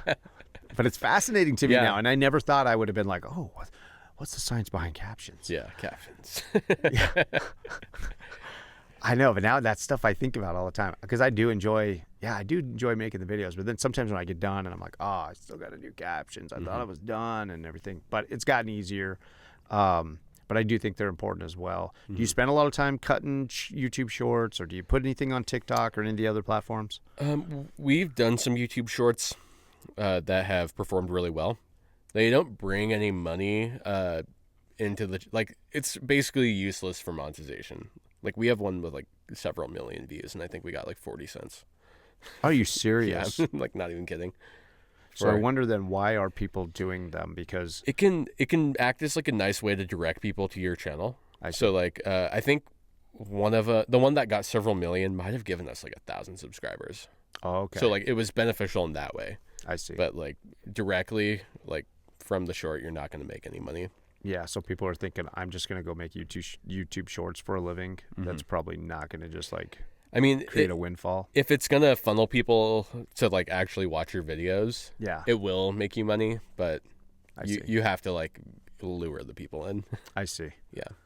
Huh, that's interesting. Yeah. I think most people probably don't even realize that. They just think that, oh, these people making these shorter videos and they've got millions of views. They must be raking it in, and they're not. Huh, that's interesting. When it comes down to like doing descriptions and all that stuff too, that's also kind of a big headache. Do you do all that stuff as well? Yeah, I do, but we have it kind of copy pasted at this point. Like, other than the changing a sponsor here and there, and like linking relevant channels or websites based on the video. Yeah, it's pretty much copy paste. Do you feel like the description when you're uploading for YouTube videos, though, does it help for visibility or keywords or any of that type of stuff? Because I see when you're uploading, they're like, keywords don't really help you, is what they tell you. Yeah, that's what they tell you. And for years, I thought they did help because in the tag, it's called tags. Right. You'll upload, I don't know. We have like a whole list of tags we just put in every video. Okay. And I really couldn't tell you if it does anything. If they're doing anything. Yeah. Because I never end up doing that. I don't ever like when I'm editing and there is a place when I'm final rendering and processing it where you can have tags all in there. Yeah. I never add any of those tags in there. So am I a loser? There can be, I think, certain things can be helpful. Like, for example, when I was working for Alex Steele, so many people, even like fans, call him Alex with an X. Okay. So we would go like in the tags, like Alex Steele with an X. Like we'd spell everything wrong to try to direct those people to us regardless. I see. Okay. Yeah. And I think that's what their point is, because they say if it's something that's misspelled. Yeah. So that's interesting. I'm like, well, my stuff is pretty easy. None of this would be misspelled. But just people doing typos, just like that could be that could what be they it. mean. Yeah. Oh, okay. That makes sense. Yeah. So it's somewhat useful. Yeah. Yeah. Oh, that's fascinating too. Man, this is my world right here. I do a lot of lately. I've been doing a lot of editing. I've been doing some video work on the side for some people, and it's been a lot of fun. Been getting out. I've been getting my drone back out there. I've been shooting some stuff. Do you ever upload any stock footage to any of these companies? Do you ever? I've thought about it. There's got to be money there. I don't know exactly. Like, I don't know how the ins and outs of it, but I have so much footage on hard drives that I totally could just upload it to websites. Yeah. I wonder. So I noticed that, we were talking earlier that you use Envato, and I had recently signed up with Envato because I wanted an all-in-one solution I wanted the music, the sound effects, I needed stock footage, I needed pictures and things like that, or have that access. So I went and I got with them. I was going through a project and I was trying to find some stock footage for some drone. I couldn't believe how shabby all the drone footage was. Not all, but I was amazed at how amateurish a lot of it looked. Yeah. And I was like, this is all shaky. Like Mm-hmm. that the operator here he's moving around. Like I was looking Yeah. for some shots of some cows. I ended up having to go shoot a cow by myself, you know, or video. I shouldn't say that, you know. And but I was looking for this footage, and I just noticed that I was like, oh, like what's my holdup? Like why aren't I have a ton of drone footage and nature shots in Montana. Why am I not uploading this? Because the people that are uploading this, it's super jerky, it's super amateurish, and I've thought about that. I've thought, oh, that might just be fun. You know, if I'm out, out hiking or doing something anyway. Yeah, it's like why passive not, income. Yeah, why not grab 50 seconds? Because that's all they want. They don't want anything over like a minute. Yeah. They just want clean shots of this and this and this. So I don't know. I was just curious if you've ever dabbled in any of that, but I've thought about it for sure. Yeah. But I might hop on Envato and see like how they pay out and like what their whole deal is. yeah, I think it's I don't know. Not that that's what we need to all get into right now, but it's definitely something to look into for sure. Like, and I think it is one of those things of just getting enough out there, because there's like now you're competing with like 30 million pieces of content out there. But I did watch a video recently where somebody was like, this is how it kind of works. You do got to like slug it out, and you got to put a lot of content out there to get noticed. Gotcha. But if you have enough out there, it's like it continues to work for you, just like content in YouTube. So in YouTube also, that goes back to that. Like, so it's not just the video that's out there right now, but all those past videos. Yeah. They continue to generate monetization, correct? Is that a kind of a snowball effect then for you? Is it like it adds a little bit? So, for example, I think like 2 years ago, we made a video with a guy named Steve Schwarzer, who he's kind of a pioneer in the knife making community. We had him break down like Damascus steel and like what is it? And I think the video is called Everything You Need to Know About Damascus Steel with Steve Schwarzer. And that video performed all right initially, but it's been out for years, and every time I go into YouTube Studio and look at like the top 3 videos this period, it's always in like the top 5, getting like every month it's getting like 5,000 views or 10,000 views extra. And it's not like a ton of money, but yeah, we might get like a several hundred extra dollars from that old video, from just that video. Yeah. So when you have 100 videos out there that are all working for you, it can just kind of, they all are like several sources of income coming in. Exactly. That's interesting. I know. I do know a guy. Have you heard of Zach Wood? Zach Wood. He's from here. Sounds super familiar. And he has a tool shop in Zach Wood. Billings. I've been to his shop, and he does custom knives, and he does like super like high-end little pry tools, hand pry tools and stuff. And I don't know, I guess I was just asking it because in that knife world, he goes and he does shows, and he's got quite a following, and he does a lot of high-end stuff. And he's given me a knife before that is just super high quality. I love that knife. And I don't know. Anyway, I just bring it up because you're in that little world there. But I've talked with him at times about like, man, I would love to shoot some content for you and whatever. And like, whereas you're getting burned out, I'm like, oh, that would be interesting to like, I would love to go shoot something and learn his process of like, now you're probably, you could pretty much, I could teach the process to like anybody who had to learn it. Yeah. At this point. So. Yeah, because you've seen it so much and everything else. Yeah. And I would be fascinated. I would love to. Anyway, I might go contact Zach and be like, man, let me watch you. Because I have now some time on my hands that I didn't used to have, getting up at 10:30 at night to make breakfast burritos. So not that I have a ton of time. I got to be working. But it's fun for me to think like this of like, oh, I would love to go spend the day with him and just see his process or document something for him. Actually, tomorrow, there's friend of mine who I've had on the podcast a couple of times. We're actually going to run out to Yellowstone, and he's a wildlife photographer. Oh, cool. And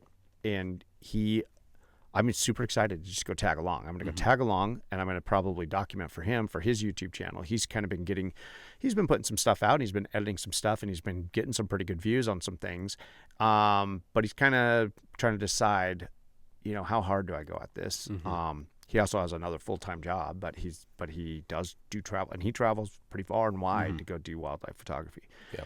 But I'm excited to go tag along. I've told him, hey man, we should go like I could just hold a camera. Yeah. I could document for you or whatever. And he invited me. He's like, hey, I'm heading to Yellowstone this weekend to shoot. So do you want to go on Sunday?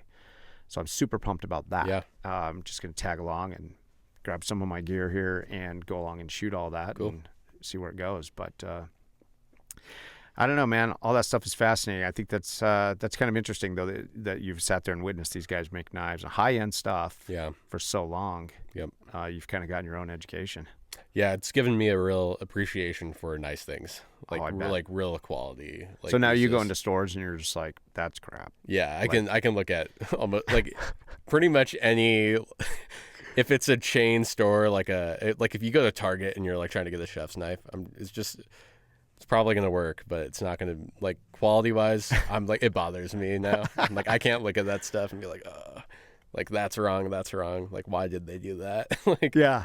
Just from design perspectives and like what I know about like how blades are hardened and sharpened and whatnot. So that's interesting how seeing it and documenting it enough, how it's kind of made you your own. Your own kind of, like, I don't know. You're an expert at that type of stuff now. We did a collaboration with Nick's Boots. They're a boot company in Spokane, but it's all handmade. Like, every part of it is like, it's like an assembly line of people like nailing the soles into the boots and like gluing it and like handcrafted leather. So we partnered with them and I got a pair of their boots. And it's a $600 pair of boots that they hooked me up with for free. But I'm like, after wearing it, I get it. Like, I never would have understood why someone would spend that much money on like a pair of shoes. Yeah. But like, after wearing it, I'm like, oh, it makes sense. Like, you have it forever. Yeah. It's like buy once, cry once, you know? Oh, that's incredible. Yeah. I'll have to look them up. Yeah. How many times, I mean, how often are you guys doing collaborations? Collaborations got to be like, they have to be a good thing, right? Yeah, they are a good thing. How often are you guys doing them? And are you looking for collaborations? Are you actively doing that? Is it part of your regular strategy, or do they just happen when they happen? They kind of happen when they happen. We try to do our own thing, but if like the opportunity arises or like somebody's coming through town that, like, for example, we collab a lot with other blacksmiths, other knife makers, like master smiths, and Will is a really social guy, so he'll talk to like 30 different knife makers all the time. Like, he's always in communication. So like, some guy's like, hey, I'm driving through Bozeman, like, can I stop by? We'll like make a video with him about knife making. So it's pretty fluid when we're making videos. I know Will has made some extra content with Warrior Poet Society. Like, they flew their camera crew out once and like made a couple episodes of like forging with Will, and it's on their streaming platform. Oh, wow. Yeah. That's really cool. I think that would be really neat to meet all those other people, see what they're passionate about, and they're people that are driven, that they're putting out, like the guy with the Nick boots, right? Yeah. They're a high-end thing that they're passionate about that. Yeah. Like, that would be kind of, that's next level stuff, where the most of us, we go to work, we do the 9 to 5, we go buy the boots, we can figure out what to buy. But when you get into these circles, to me, that's interesting. You get to meet these other people, meet these other companies. They're more passionate about these things. Yeah, those are cool circles to be breaking into. Yeah, it's exciting, especially like, I went to film school with a lot of really great, like, driven people who are actively like making movies, like, in the industry. Yeah. So those are just like other doors that have kind of propped themselves open a little bit. Yeah. So I can see that. It's good to know. It's good to know a lot of people. What do you think about the? There seems to be a lot of, like, Yellowstone has put Montana on the map more. And there now seems to be more film projects coming into Montana. What are your thoughts on that? What do you know? Give me the lowdown. What's your insider knowledge? What's happening here in Montana? In Butte, I think I want to say pretty much most of last year. It cut into a little bit of this year. But Butte was like completely owned by like the studios, because they were filming whatever Yellowstone series they did with Harrison Ford. It was like primarily filmed in Butte. So my friend Lucas was like working there every day. Like, it was like a huge production, like hundreds of millions of dollars like going into it. Wow. And that's brought a lot of LA people fly out here. My problem with Hollywood coming out here and making movies is they are like really paying cut rate prices, or they're just paying employees cut rate prices for like, which is really why they're probably coming up here. Yeah, and it's frustrating because I think they, like, in Los Angeles, towns are, like, everything's relatively close to each other. Yeah. The highway, obviously, like, you spend time in traffic. But here, like, I think people don't realize that, like, this town is 2 hours from this town, which is an hour from this town. Yeah. So, like, companies will fly into Bozeman, and they'll be like, all right, we're filming in Paradise Valley, but we're not going to, like, give you a place to stay. So every day you have to drive from Bozeman to Paradise Valley, back to Bozeman, and we're also going to work you 12 hours for, like, $250 a day. And so it's like, the pay's not great for how much they're making you work and, like, the commute times and everything. But they're looking at it like, oh, down in California, we'd be having to pay this much, but these schmucks up here, they'll do it for this much. Yeah. Like, we can get away with this. It seems like that, at least in my perspective. Yeah. Like, I worked on Shattered for a day, which is it was like a super bad B movie that, it's somewhere. It has John Malkovich for a little bit. Okay. But mostly it's just like a bunch of like So John Malkovich is out there trying to not tell people about Shattered. Yeah, probably. Okay. Watch Shattered. Yeah. But yeah, it's like, that was a horrible experience. It was just like a lot of Hollywood people, like, just like nobody's friendly. Like, there's this mentality on film sets that I can't stand, and it's like a monarchy where, like, the actors are the king and the queens of the set, and you can't, like, don't even look at them. Like, if they're walking through the hallway, just don't talk to them. Don't look at them. Like, don't waste their time. Like, everything is kind of against you when you're, like, a lower person on the film set, because, like, it's just keep your business. It's a hierarchy. Like, don't let the peasants, That's what it feels like. Definitely rub shoulders too much with these guys. Yeah. Huh. So it's not a very friendly place to work, in my opinion. So it really detoured me. I like worked on a couple sets and was like totally over. Like, what were you doing on those sets? Were you doing camera work, or were you doing editing, or what were you doing? I've done like production assistant work a couple times. I've done DIT work, which is like digital image technician. That's where you are essentially like dumping hard drives and like organizing files for the assistant editor. I've produced a short film. I've shot a short film. They're like, the higher creative positions are great, but I feel bad for all the grunts, like the PAs who have to just like haul heavy gear up hills outside all day. Yeah. Because it's like they get underpaid, which I don't appreciate. I would love to see those people like making something that's a fair wage, because they're working harder than anyone else on set usually. Yeah. Wow. So, that's interesting. So there's a lot of that in and around Bozeman right now. Yeah. It sounds like there is. I've kind of heard it. I don't know. I've heard from a few people that, there's just a lot of more projects coming here. Mm-hmm. There's a lot of plans for, I heard there's some legislation now that's going through. Yeah. Where they're trying to, I don't know, make it, incentivize it for these outside production companies to come in and dump a lot of money into Montana. Yep. There's a good tax break, I think, right now for, like, it's like projects under several $1 million get like a good tax break. Wow. So, wow. What's your thoughts on that? Do you think it's a good thing that they're incentivizing these outside projects to come in? I think it's sort of nice. A lot of these productions just fly people out here to work. So, like, like the cinematographer, like all the heads of the crew are going to be from LA or Atlanta or New York. Like, they're all coming elsewhere. So it's like there will be like Montana natives working on these projects, but not making a significant amount of money by any means. What is there? Do you feel like? I mean, is there?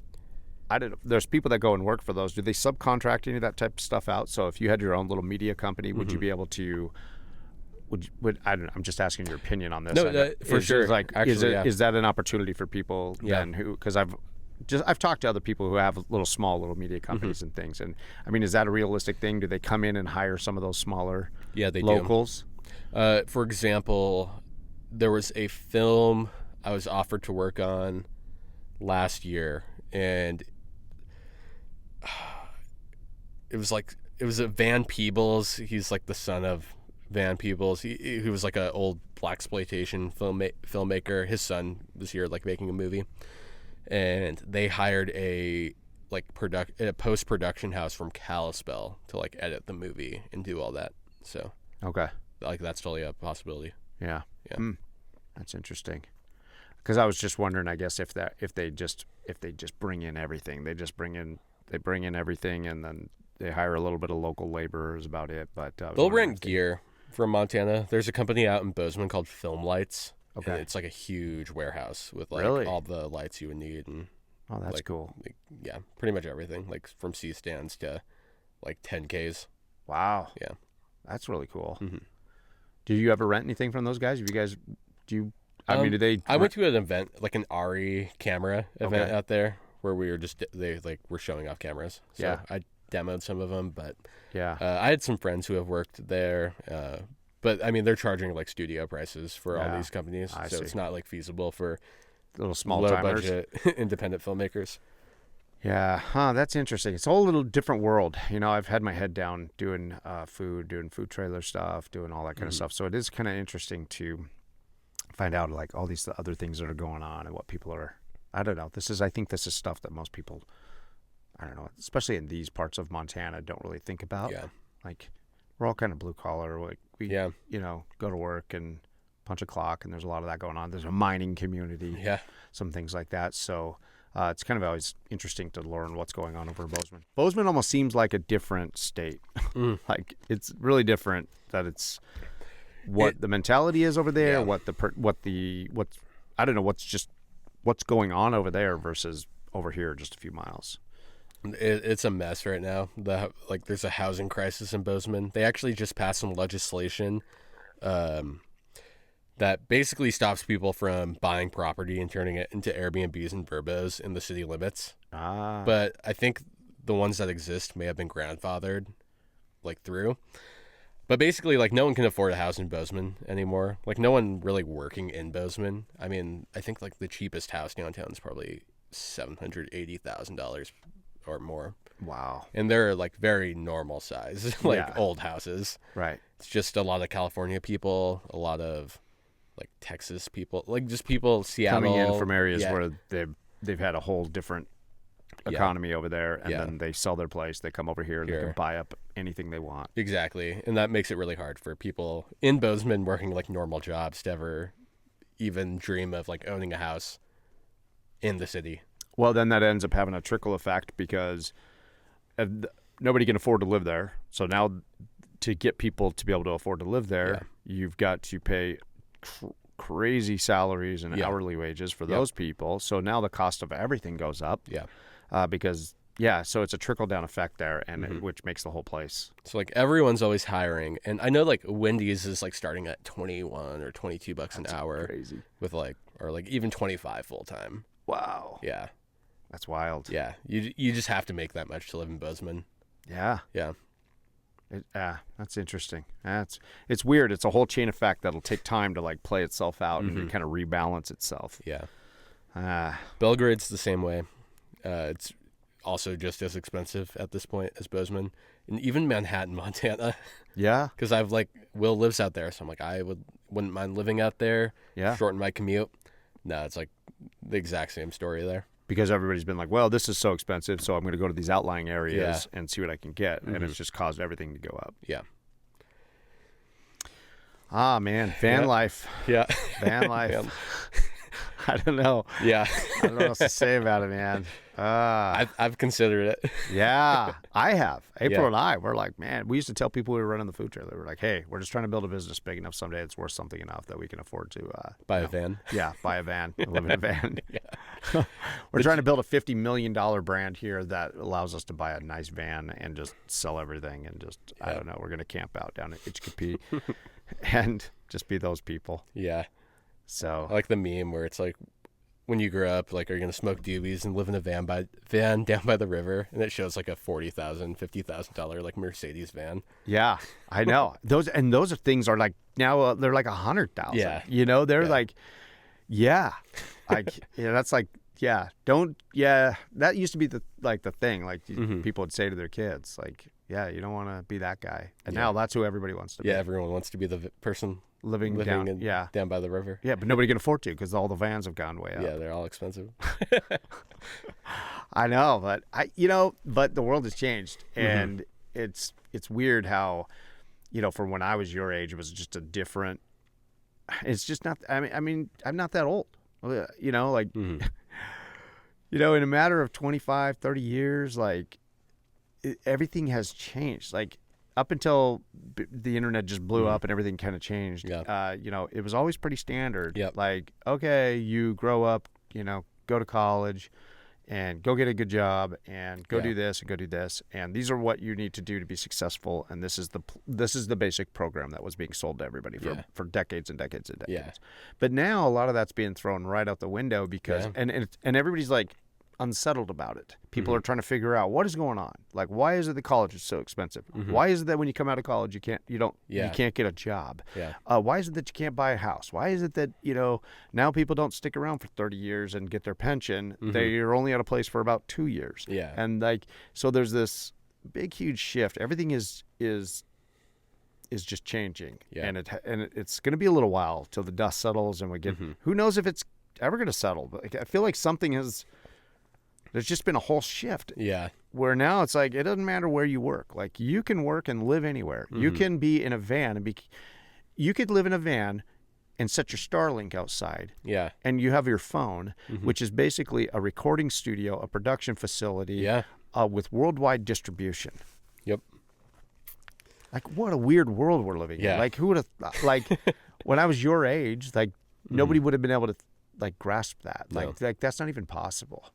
And but that's how it's changed. Like, you could do that. Like, you could very well just be like, hey, we're leaving Montana. Yeah. Get in my van and a Starlink, and I'm going to go broadcast to the world from anywhere I want. Yep.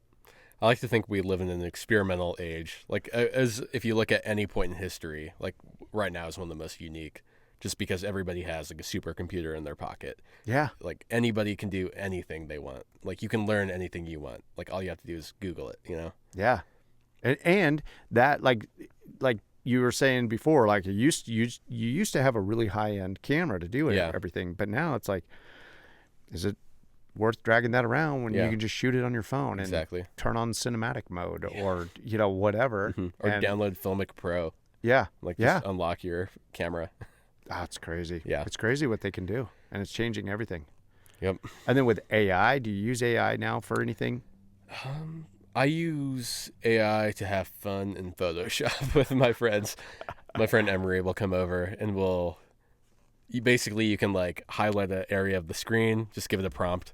Yeah. Or just have it like auto generate something. Yeah. And then we'll just expand it and just see what it comes up with. See, I haven't done anything with like photo or video or anything like that. But what I definitely spend time in ChatGPT, and I use that a lot when it comes to writing a script, writing a description for something, or coming up with video ideas or slogans, or just it's crazy what you can just put in there and what'll come out, and you're like, okay, that's not me, that's not what I would use, but at least gives me a starting point. Most of the time, I have a hard time starting to write something out because it's just the starting. Yeah. Now, if somebody were to write it out for me and I read it, I could be like, that's wrong.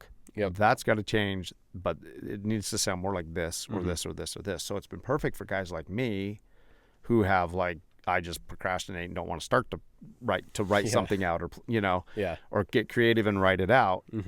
It'll just do it. I say a few words into it, it'll do it for me, and I'll be like, okay, I know it needs to be changed. Yeah. So I dabble in that quite a bit. Yeah, it is a good tool. I know my wife was using it occasionally with her job. They would for like descriptions. Yeah. Kind of things along that line for products and stuff. So man, I think it's putting people out of jobs all over the place. Yeah. Putting people out of work. Yeah. It's exciting. It's another shift though. It's like you got to figure something else out. Like you got to adapt. Yep. It's scary and exciting because there are a lot of great AI tools in filmmaking. And like, go ahead. Oh, just with captions and even editing. Like that's what I was going to say. Like, how long is it until an editor like I'm just dabbling and getting into editing more often. I used to just do it for myself, but now I'm kind of dabbling and doing it for others. But how long until, I don't know. Do you see that I don't know. Like, it can come quick, I think. Like, I think we can be like, no, you got to have that human touch in there. But how quick is it that you're just like, dump your footage in, it just makes a video for you? I think you can train an AI to kind of replicate anything. Like if it's a normal talking heads interview, it's going to be easy for it to cut. But if you're making a film that's like very personal and artistic, I mean, I think of there's like some of my favorite filmmakers. There's a guy named Wong Kar-wai. He has a couple movies. One's called Chungking Express and one's called Fallen Angels. Yeah. And like the editing style in those movies is so unique. They use like interesting experimental frame stepping techniques that like give it a like things I've never seen any other filmmaker do, like are utilized in these movies. And I'm like, I don't think AI could ever really come up with that or decide to do that in the way a lot of these like really innovative filmmakers have done. So I think in film, it should not be messed with. Yeah. But if like you're making, like you're trying to explain something on YouTube to somebody over 10 minutes, like, yeah, the AI might be able to like cut your B-roll in and like show your camera. Well, I'm wondering, the video and photo, what's the word I'm looking for? When it generates a photo, or now they're going into video, it's getting hard to tell what's a real person, what's not a real person when it comes to that type of stuff. Even with things that you can put into a photo and it will auto-generate backgrounds. And, I've done that. All that kind of stuff. Yeah. Well, I think it's going to sneak up on us. This is my numbskull approach on this, is that I feel that pretty soon you're going to be like, it's going to get hard to tell what is reality, what's not reality, because like if I were, maybe I produce a blacksmith channel, like that guy doesn't exist, and like that shop doesn't exist, and that's all auto-generated. It looks real. That's not a real person. That's not a real script. And him, talking about like, well, I really struggled with this little thing right here, is because the system learned like people react well to that. So let's give them a little of that. So at what point, like, now I want a Marvel movie. Like, here's a standard Marvel movie. We don't have to have these actors because we've now created AI actors. Like, here's an AI actor who doesn't exist. But you can't tell he doesn't exist. He's the new Brad Pitt. And now we don't have to wonder if Brad Pitt has had enough sleep because we've auto-generated this guy and people follow his career. It's, like that's coming fast. Like, I'm like, maybe like maybe my everything I've like learned is going to be outdated. That's what like I'm 5 years. Like, so. I know. So that's, and I don't mean to be negative or anything, but I'm saying that's what I worry about is like, wow, what an exciting career path, and all this is going in this direction. But in some ways, it's going so fast that pretty soon those B-roll shots, those cool angles, those whatever, could just be auto-generated and look real. Like, it's getting better, faster and faster. So all of a sudden, you just go in and give it some prompts and like, here's a video, and then I almost wonder then if there's going to be almost like, hey, this is not reality. What I'm selling is reality. And then people, that's where the competition is going to come down to what is people like, not the stuff that's not real, or are they going to start choosing the stuff that they know that this is a human generated, this is a thing. Peter McKinnon, do you ever follow Peter McKinnon? Like I know of him, but I don't follow him. He blew up on YouTube. I watched a lot of his tutorials and he blew up several years ago. And as a photographer, videographer, did tutorials, did product reviews, and a lot of things like that. But now I see he's going back. He's like, the phone has ruined photography and videography. And he's now going back to shooting stuff with film. Yeah, I actually just got a Rolleiflex. I don't know if you're familiar. It's like it's a Rolleiflex 2.8C is the camera I just got, and it's a medium format film. And you like lift up the hood, and the lens is through the top, so you like look down through the camera. And it's just an old school like medium format film camera, and I shot my first roll. Actually, I got it back processed. I can show you a couple photos. Oh, cool. But I think possibly, are we going to be nostalgic for that? Like, I mean, you obviously were. Like, you didn't really grow up in the age of film. No, in film school, I had to take a like mandatory photo class where you shoot 35 millimeter. So I learned how to go into the dark room and develop it. And, all that stuff while I was in school. But I think that it really is like a super amazing format. it takes longer and there are more steps, but you don't have to worry about like color grading because depending on what film you buy, it's going to have that quality that you might be looking for. Right. With like Well, whatever it is. there's machines and places that can just pump out name brand shoes for the masses, right? Yeah. But then there's a certain number of people, or there's a certain element that are Mhm. like, hey, I'm going to go spend $600 for Yeah. handmade things where I see people hammering this stuff out. Yeah. So I don't know. Maybe there's always going to be that where, when anybody can go in and put in a prompt and make a feature motion picture with, and it gives you plot line and it gives you everything that it gives you. Yeah. I don't know. Maybe there's going to be that market where for people are like, I want to pay more for the real thing, the real deal. For sure. And so maybe that's the as it keeps going and speeding up, and we think, oh, it's just going to all run away from us. I don't know. So maybe there's always going to be room for guys who go in and cut and time it to the music and base it on feeling. Yeah. So I don't know. Maybe it won't ever be able to replace that. I think to a degree, like it's going to be able to replace some of it, but I think as long as there are like filmmakers out there who are passionate about, telling their story or telling a specific story and think they can like bring something new to the table, I think people are going to want to see that. People like there's no feeling in a robot. Yeah. So, yeah. And you can tell, and you can see it in the scripts. When ChatGPT gives me a script or it gives me something, like it's missing it like a soul. Yeah. You can tell it. It's just, for sure. It's getting pretty good though, man. It's getting pretty good. It's getting scary. Yes, it is. They are gonna take us over, and someday, I don't know. James Cameron warned us all. Yeah, he tried. Yeah, he tried. We didn't heed the warning. No, just be like locked out of my house. Yep. And then your house is trying to end you someday. Yeah, Alexa's gonna burn your house down in the future. I know. I'll be on the phone with my brother, and I'll hear him like talking to his house. Yeah. Like, put the lights at 50%, and I'm like, oh man, we're so dead. I'm just like, we're all just, and out of convenience, and it's convenient and it's fun. It's fun. I like the technology of it all, and it's a seductive. I think it's a seductive trap. Like, we're having fun with it while we go down in flames. So someday the survivors, the small group of survivors in the post-apocalyptic world, will be like, they were morons. They had it so good they didn't even know, and they should have cut Alexa off. Yeah. Anyway, my man, I appreciate you coming swinging by my humble little shop here at the what do I call this? Call this the Uncle Sam's Complex. Here at the heart of the Uncle Sam's Complex, downtown Columbus, Montana. Nice.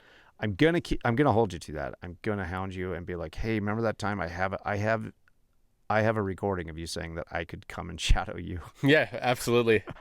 Like next week if you wanted to, I'm sure you could. Yeah, you're gonna be explaining to Will, hey, just try not to, this guy, he's gonna be here. Like, it's like one day, man, just put up with him. Yeah. I'll bring some food, I swear. Deal.